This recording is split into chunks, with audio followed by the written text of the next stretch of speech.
بسم اللہ الرحمن الرحیم۔ اللہم صلی علی محمد وعلی آل محمد کما صلیت علی ابراہیم وعلی آل ابراہیم انک حمید مجید۔ کسی شہر میں ایک سنار رہتا تھا۔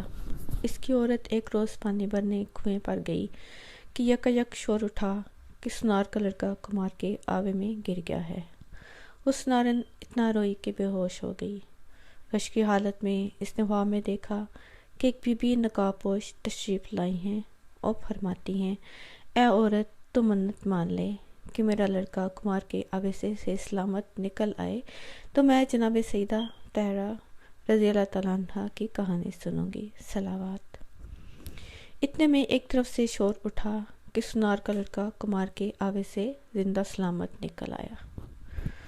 سنارن کی گھر سے آنکھ کھلی تو کیا دیکھتی ہے، اس کا لڑکا سامنے کھڑا ہے۔ صلوات۔ وہ خوشی خوشی اپنے لڑکے کو گھر لے آئی اور بازار سے 2 پیسے کی شیرینی خرید کر اپنے پڑوسیوں کے پاس گئی اور کہا، چلو میرے گھر، میری منت پر آئی ہے، جناب سیدہ کی کہانی سنے چلو۔ سب عورتوں نے انکار کر دیا۔ وہ روتی مایوس ہو کر جنگل کی طرف چلی گئی۔ کچھ دور جانے کے بعد اس نے نقاب پوش بی بی کو دیکھا۔ انہوں نے کہا، تو بیٹھ جا، میں سناتی ہوں۔ اور پھر نقاب پوش بی بی نے اس طرح سے کہانی سنانا شروع کی۔ شہر مدینہ میں ایک یہودی رہتا تھا۔ اس کی لڑکی کی شادی تھی۔ وہ جناب رسول خدا صلی اللہ علیہ وآلہ وسلم کی خدمت میں حاضر ہوا اور عرض کیا، مولا، میری لڑکی کی شادی ہے، اگر حضور صلی اللہ علیہ وآلہ وسلم اجازت دے تو جناب فاطمہ میرے گھر تشریف لے آئیں۔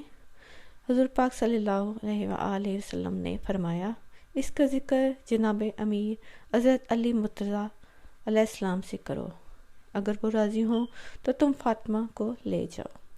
وہ یہودی حضرت علی علیہ السلام کی خدمت میں حاضر ہوا اور اپنی درخواست پیش کی۔ حضرت علی نے فرمایا کہ جناب سیدہ کی خدمت میں عرض کرو، اگر وہ راضی ہوں تو لے جاؤ۔ چنانچہ وہ حضرت فاطمہ کی خدمت میں حاضر ہوا اور شادی میں شرکت کے لیے عرض کیا۔ آپ نے فرمایا، علی مرتضیٰ علیہ السلام سے اجازت لو تب چلوں گی۔ اس یہودی نے عرض کی، میں جناب رسول خدا صلی اللہ علیہ وآلہ وسلم اور امیر المؤمنین علی مرتضیٰ رضی اللہ تعالیٰ عنہ سے اجازت حاصل کر چکا ہوں، اب تو آپ خود ہی اس امر کی محتاج ہیں۔ آپ نے اس کو سواری لینے کے لیے کہا۔ یہودی سواری لانے کے لیے چلا گیا۔ تب جناب سیدہ نے جان نماز بچھا کر 2 رکعت نماز پڑھی اور ہاتھ بلند کر کے خدا کی درگاہ میں عرض کیا، اے میرے پالنے والے، میں تیرے رسول کی بیٹی اور تیری کنیز ہوں۔ نہ میرے پاس کوئی کپڑا ہے اور نہ کوئی سامان ہے، ایسی حالت میں شادی میں کیوں کر جاؤں؟ ابھی دعا ختم بھی نہ ہوئی تھی کہ جنت کی حوریں ایک کشتی میں جنت کے زیورات و لباس لے کر حاضر ہو گئیں۔ صلوات۔ حوروں نے اپنے ہاتھ سے جناب سیدہ کو لباس اور زیورات سے آراستہ کیا اور سواری میں بٹھایا۔ وہ جیسے ہی جناب سیدہ اس یہودی کے گھر پہنچی تو آپ کے نور سے اس کا مکان روشن اور خوشبو سے معطر ہو گیا اور جتنی یہودی عورتیں تھیں سب بے ہوش ہو گئیں۔ آپ اس حجرے میں تشریف فرما ہوئیں جس میں دلہن تھی۔ کچھ دیر کے بعد سب عورتوں کو ہوش آ گیا، لیکن دلہن کو ہوش نہ آیا۔ جب عورتوں نے اسے دیکھا تو دلہن کو مردہ پایا۔ سب عورتوں نے رونا پیٹنا شروع کر دیا۔ اب ایک کہرام اور شور برپا ہو گیا۔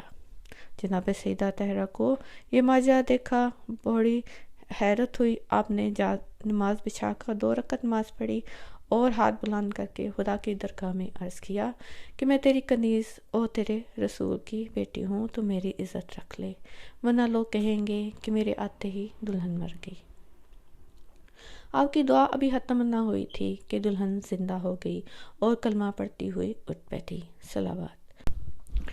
اور جناب سیدہ طاہرہ سے عرض کی، کیا بنت رسول صلی اللہ علیہ وآلہ وسلم ہیں؟ مجھ کو اپنا دین بتلائیے۔ آپ نے اس کو اور 500 یہودی عورتوں کو مسلمان کیا۔ صلوات۔ سب نے آپ کو بڑی عزت اور بڑی شان کے ساتھ مائے کنیز کے رخصت کیا۔ یہ معجزہ جناب سیدہ کا دوسری طرح بھی بیان کیا جاتا ہے کہ کسی شہر میں ایک بادشاہ رہتا تھا۔ اس نے ایک دن اپنے وزیر سے کہا کہ سامان سفر اور سامان شکار تیار کرو۔ سب سامان شکار تیار ہو گیا تو بادشاہ اور وزیر دونوں کی لڑکیوں نے بھی ساتھ چلنے کی درخواست کی۔ بادشاہ نے منظور کر لیا، چنانچہ یہ لڑکیاں بھی ہمراہ ہو گئیں۔ چلتے چلتے ایک جنگل میں گزر ہوا اور وہیں سب نے قیام کیا اور ناشتہ کرنے میں مشغول ہو گئے کہ یک شدید آندھی آئی اور ایک دوسرے کی خبر نہ رہی۔ بادشاہ اور وزیر لشکر سے غائب ہو گئے اور لڑکیوں کا کھٹولا اڑ کر پہاڑ کی چوٹی پر جا رکا۔ جب طوفان ختم ہوا تو بادشاہ کو اپنا سامان و لشکر مل گیا، لیکن ان دونوں لڑکیوں کا کوئی پتہ نہ چل سکا۔ وہ مجبور ہو کر واپس آ گئے۔ اتفاق سے اسی روز کسی دوسرے ملک کا بادشاہ بھی شکار کو گیا تھا۔ وہ پانی کی تلاش میں پریشان تھا۔ سپاہی ادھر ادھر پانی کی تلاش میں پھرتے رہے۔ اب ان دونوں لڑکیوں کا حال سنو۔ ماں باپ سے چھٹ کر بادشاہ زادی اور وزیر زادی گلے لگ کر بہت روئیں اور روتے روتے بے ہوش ہو گئیں۔ انہوں نے ہوا میں دیکھا ایک بی بی نقاب پوش تشریف لائی ہیں اور فرماتی ہیں کہ تم منت مان لو کہ ہم اپنے والدین سے ملیں گی تو جناب سیدہ کا موعظہ سنیں گی۔ لڑکیوں کو ہوش آیا تو انہوں نے منت مان لی۔ پروردگار عالم مسبب الاسباب ہے۔ وہ سپاہی جو پانی کی تلاش میں گیا تھا، پہاڑ کی چوٹی پر پہنچا تو کیا دیکھتا ہے کہ لڑکیاں بیٹھی رو رہی ہیں۔ اس نے ان سے حالات دریافت کیے کہ تم یہاں کیسے آئیں۔ ان لڑکیوں نے سارا واقعہ اس سے بیان کیا۔ اس سپاہی نے لڑکیوں کو تسلی و تشفیع دی اور کہا اگر تمہیں اپنے ساتھ لے چلوں تو چلو گی۔ لڑکیاں راضی ہو گئیں۔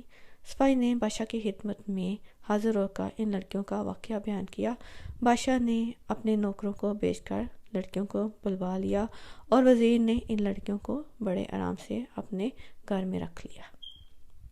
چند روز کے بعد جب ان لڑکیوں کے ماں باپ کو خبر ہوئی کہ فلاں بادشاہ کے ہاں یہ دونوں لڑکیاں زندہ سلامت ہیں تو ان کو بڑی خوشی ہوئی۔ انہوں نے بادشاہ کو شکریہ کا خط لکھا اور لڑکیوں کو بھیج دینے کی خواہش کی۔ اس بادشاہ نے خط کا جواب دیا اور لکھا اگر آپ مناسب سمجھیں تو ان لڑکیوں کی شادی میرے لڑکوں کے ساتھ کر دیں۔ ان لوگوں نے منظور کر لیا اور دونوں لڑکیاں بادشاہ کے یہاں سے رخصت ہو کر اپنے والدین سے ملیں اور سب نے خدا کا شکر ادا کیا۔ صلوات۔ مگر لڑکیاں جناب سیدہ کا موعظہ سنا بھول گئیں۔ کچھ دنوں کے بعد دونوں طرف سے شادیوں کے انتظامات ہونے لگے اور تاریخیں مقرر کر کے دونوں کا عقد ہو گیا اور وہ بڑی دھوم دھام سے اپنے اپنے سسرال پہنچ گئے۔ اتفاق سے جیز میں ایک قیمتی طلائی آفتابہ دروازے پر رہ گیا۔ ایک سپاہی کو حکم ملا کہ فوراً جا کر طلائی آفتابہ لے آئے۔ سپاہی یہاں آیا تو کیا دیکھتا ہے کہ نہ وہ محل ہے، نہ تخت، نہ بادشاہ، نہ کچھ سامان ہے، صرف ایک میدان ہے اور وہاں آفتابہ رکھا ہے۔ سپاہی حیرت میں تھا کہ یہ کیا ماجرا ہے۔ بہرحال سپاہی نے چاہا کہ وہ لوٹا اٹھائے اور جھک کر اٹھانے کے لیے اپنا ہاتھ بڑھایا۔ اس میں سے ایک مارسیان نے پھن نکال کر سپاہی کو کاٹنا چاہا۔ یہ خوفزدہ ہو کر پیچھے ہٹا اور بھاگ کر اپنے بادشاہ کے پاس آیا اور سارا واقعہ اس سے بیان کیا۔ یہ باتیں سن کر بادشاہ کو بہت غصہ آیا اور اس نے لڑکیوں کو بلا کر کہا کہ تم لوگ جادوگر ہو، بتاؤ یہ کیا ماجرا ہے اور تمہارے والدین کہاں ہیں۔ یہ سن کر لڑکیاں حیرت زدہ ہو گئی اور کوئی جواب نہ دے سکیں۔ بادشاہ نے ان لڑکیوں کو قید کر دیا اور کہا کل تم کو قتل کر دینے کے لیے جلاد کے حوالے کر دوں گا۔ قید خانے میں وزیر زادی نے شہزادی سے کہا کہ نامعلوم ہم سے کون سی ایسی خطا ہوئی ہے کہ جس کی ہم کو یہ سزا ملی ہے، ہمارے یہاں قتل کا فتویٰ صادر ہوا ہے۔ یہ کہہ کر دونوں گریہ زاری میں لگ گئی اور خدا سے دعا کرنے لگی۔ روتے روتے ان کی آنکھ لگ گئی۔ خواہ میں دیکھا وہی نقاب پوش بیوی آئیں اور فرمانے لگی کہ تم نے مانا تھا کہ جناب سیدہ کا موعظہ سنیں گی مگر تم نے بلا دیا، یہ اسی کا عذاب ہے، اب تم منت پوری کرو۔ لڑکیوں نے عرض کیا ہم آپ پر قربان ہو جائیں، یہ بتائیے کہ ہم قید خانے میں شیرینی وغیرہ کا کس طرح سے انتظام کریں۔ آپ نے فرمایا صبح تمہارے آنچل سے 2 پیسے گریں گے، ان کی شیرینی منگوا لینا اور موعظہ سنو۔